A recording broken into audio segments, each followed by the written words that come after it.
સુરત શહેરમાં ડ્રગ્સ અને પ્રતિબંધિત તમાકુ ઉત્પાદનો સામે ચલાવવામાં આવી રહેલા વિશેષ અભિયાન હેઠળ સુરત શહેર એસઓજીને મોટી સફળતા મળી છે.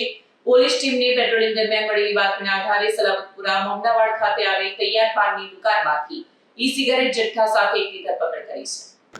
પોલીસ કમિશનર નિર્દેશ બાદ એસઓજીની ટીમો શહેરના પાનના ગલ્લા અને તમાકુ ઉત્પાદનોના હોલસેલ વિક્રેતાઓ પર નિગરાની રાખી રહી છે. ખાસ કરીને હેલ્થ વોર્નિંગ વિનાની સિગારેટ, ઈ સિગારેટ અને ઈ હુક્કાના ગેરકાયદેસર વેચાણ પર રોક લગાવવામાં અભિયાન ચલાવવામાં આવી રહ્યું છે.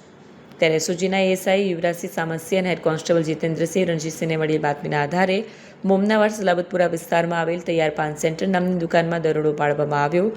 આ દરમિયાન પોલીસે દુકાનના સંચાલક ગુલામ મોઇનુદ્દીન ગુલામ સાબિર રાજભરાને કાયદેસર પરવાનગી વિના ઈ સિગારેટનો સ્ટોક રાખી વેચાણ કરતા ઝડપી પાડ્યો.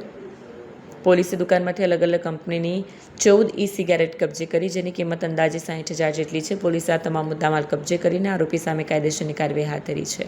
પોલીસે સ્પષ્ટ કર્યું છે કે શહેરમાં આવા ગેરકાયદેસર વેચાણ કરનારા સામે કડક કાર્યવાહી કરવામાં આવશે.